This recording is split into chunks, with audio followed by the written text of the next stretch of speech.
ringrazio tutti, ringrazio anche per l'invito di oggi e soprattutto per l'occasione di parlare di coprogettazione che è fondamentale in questo momento storico. Credo che l'anno che abbiamo appena trascorso ce ne abbia dato tantissimi motivi per i quali ognuno di noi, soprattutto nella parte della cooperazione sociale, si è ritrovata ad un certo punto a dover rinegoziare un po' le regole di ingaggio con l'istituzione pubblica, perché l'intervento pensato fino ante 21 febbraio 2020 non era più così possibile portarlo avanti per l'anno che ci sarebbe aspettato e che ci aspetterà.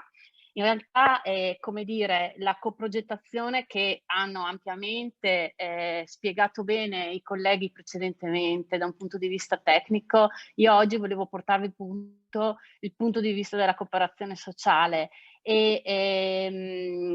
perché è chiaro che per noi diventa sicuramente un'opportunità sia come strumento giuridico, ma anche un'opportunità come strumento relazionale, perché io credo che al di là dell'applicare la regola e applicare tutto ciò che ci aspetta da un punto di vista proprio giuridico, dobbiamo però anche cambiare un po' il nostro approccio culturale, il nostro pensiero rispetto allo strumento della coprogettazione.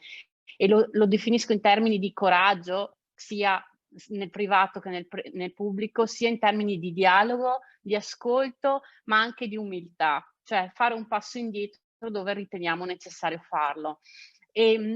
Quindi come approccio è sicuramente un approccio che noi sponsorizziamo, che vogliamo portare avanti e che vogliamo incentivare. Vi darò qualche motivo per il quale la cooperazione sociale è una fan della coprogettazione e della coprogrammazione. Sono già stati citati dai precedenti colleghi, però credo che sia fondamentale farli emergere come momenti di confronto. Sicuramente la capacità di leggere il bisogno del territorio. Io credo che nel momento in cui al tavolo si siedono ente pubblico, ente privato e tutti gli altri soggetti, quindi enti del volontariato piuttosto che associazionismo, e io ci metto anche il profit perché credono molto nel ruolo del profit in questo momento, sia fondamentale per andare a capire realmente il bisogno nella sua specificità e soprattutto per costruire assieme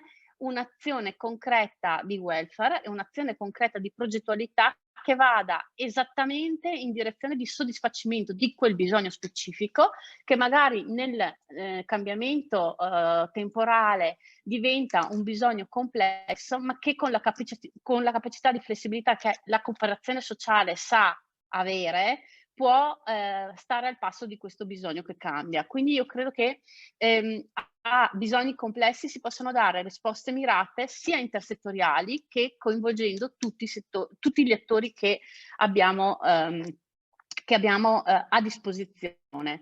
L'altro motivo è sicuramente un motivo di flessibilità, ma non in senso di modalità organizzativa, ma tutti gli interventi che andiamo a definire nella coprogettazione chiaramente non sono interventi che possono essere standardizzati, ma sono interventi che mutano rispetto anche alle comunità dove noi li andiamo a realizzare. Comunità che sappiamo essere tutte diverse, ma che vengono legate assieme da bisogni comuni. E lo abbiamo visto nell'ultimo anno, non sto qui ad annoiarvi sul tema del Covid, però abbiamo visto che bene o male tutti noi ci siamo dovuti rimettere in discussione su interventi che davamo quasi per scontati. L'altro motivo per il quale per me la coprogettazione è una leva fondamentale è sicuramente quello di permettere di costituire dei tavoli di confronto continui, diciamo, su temi di servizi di rilevanza sociale. Mi piace molto la vignetta di prima, lo schema di prima del dottor Ferrari che mette al centro il progetto, non perché la persona abbia meno importanza, ma perché nel progetto mettiamo insieme tutte le nostre idee e quindi il danzare assieme si usava prima, no? Il danzare, il suonare assieme come metafora molto, molto significativa perché dove c'è confronto c'è anche un passo avanti rispetto a il vedere un bisogno solo da un punto di vista, quindi coinvolgendo tutti i portatori di interessi. Sicuramente un altro aspetto positivo della coprogettazione, secondo me, rispetto alla cooperazione sociale, è il rivedere il ruolo, cioè non siamo più meri esecutori, ma siamo protagonisti, siamo imprenditori sociali, vogliamo essere protagonisti, vogliamo essere attori sociali e non solo i consueti esecutori dell'appalto, tra virgolette.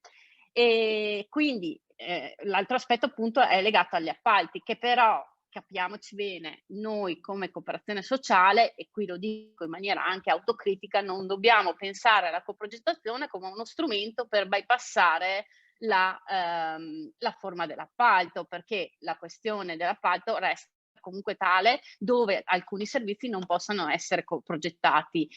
Però dallo stesso modo è uno strumento che permette di superare tutte le logiche del massimo ribasso, al quale molto spesso purtroppo siamo ancora soggetti in maniera mascherata, perché sì, c'è l'offerta economicamente più vantaggiosa, il discorso della qualità, però molto spesso ci troviamo anche nei tavoli regionali dove peraltro sono presenti anche le organizzazioni sindacali che hanno un ruolo fondamentale in questo, a battagliare con alcune amministrazioni pubbliche che purtroppo si ritrovano a fare ancora delle gare che non pongono attenzione al costo del lavoro, ma non solo al puro costo del lavoro, ma al costo della progettazione, perché quando si parla di servizi sociali non si può parlare solo di manodopera, ma si deve parlare di un contesto un po' più ampio.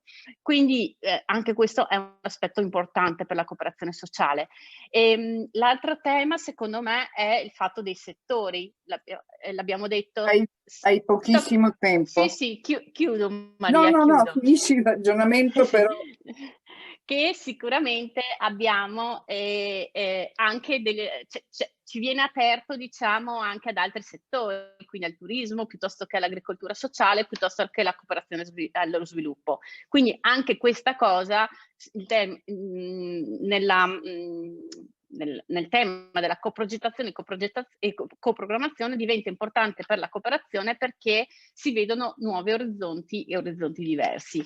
Quindi adesso vi ho detto un po' gli aspetti, diciamo, positivi rispetto al quale noi vogliamo adottare, cercare di adottare al più presto, quanti più possibili buone prassi per la progettazione e programmazione. Però ecco, nell'intervento di chiusura mi sento anche di dare un po' di ombra rispetto a questo strumento, cioè ombre che in realtà sono ombre che possiamo cancellare, no? Perché molto spesso, come si diceva, ci manca un po' il coraggio di sperimentare questa modalità, ci manca anche come dire, la volontà di superare gli orizzonti e cercare di calare la coprogrammazione in quello che si fa. Non per ripetere l'intervento di prima, ma abbiamo detto che è importante anche parlare di coprogettazione anche se l'intervento è già partito. Quindi secondo me anche questo è un aspetto fondamentale. Non chiudiamoci nel dire ho quella idea e posso pensare alla coprogettazione come strumento. Andiamo a vedere anche quello che stiamo facendo, cosa può essere riorganizzato, soprattutto in questo anno in cui dobbiamo rimetterci in discussione tutto. Ecco, mi sembra di aver detto tutto, però volevo dire un'altra cosa, ma Maria mi ha messo pressione. Niente, vabbè. Scusate. No, hai il microfono spento, Maria.